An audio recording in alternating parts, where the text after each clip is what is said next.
Welcome to this episode of In the Frame. Today we're going to be following the oak timbers as they run through our machinery and workshops to create the oak frame for Project Outlook, which is the home build we've recently been following. As ever, one very important person in the production of an oak frame is Dusty, who is our workshop cat. She lives here, normally by the machine itself. Today she's moved house. She's moved on to the oak. So she's looking after the oak for Project Outlook.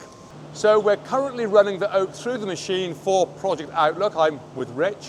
We have made videos before about the machining and the machine. The last time I made a video here, we had the original K2, which had been running for about 20 odd years. This machine, tell us, what is this machine then? What is the machine that we actually got here? What have we got? What is this?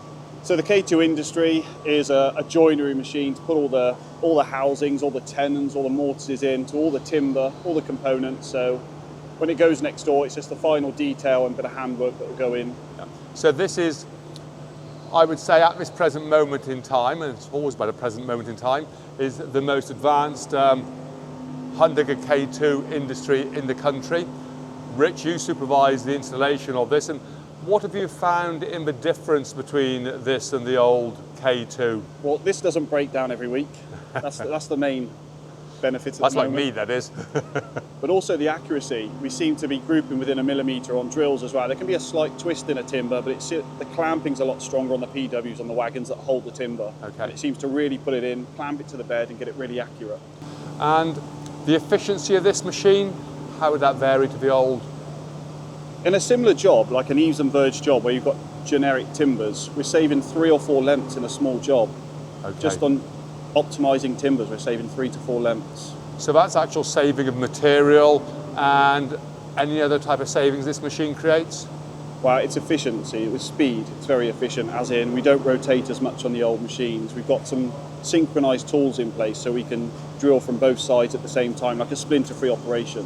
Okay. And that speeds up the operation as it doesn't have to rotate. We've spoken about waste and the saving of waste and efficiency on the machine, but we do create waste in the form of sawdust from here, shavings from the planer. What happens there, Rich? So we've got this huge extraction system, very powerful system, which will take all the shavings, all the dust, through to the hoppers at the end of the machines, and that will go through to a big cyclone and then drop into a massive skip which a farmer takes to a cattle farm. So that goes to cattle bedding, and then the offcuts from each end of the oak that we bring in, we get a little offcut, don't we, where it starts, where the dating point runs from. And that runs to firewood. Firewood, yeah. Bags of firewood. So that's all set aside, that can be dried out, and that can be used on wood burners, so firewood. So really recycling every part of the timber that comes into us is used either for cattle bedding, firewood, or obviously into the oak frame. Yep. Well, it's a fantastic machine. It's good to see the team being trained.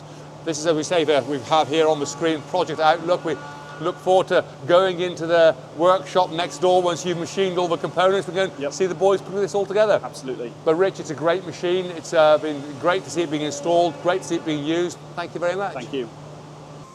I hope you've enjoyed today's episode of In the Frame, where we've been following the timbers, the oak timbers, as they pass through the machinery in preparation for framing up for Project Outlook.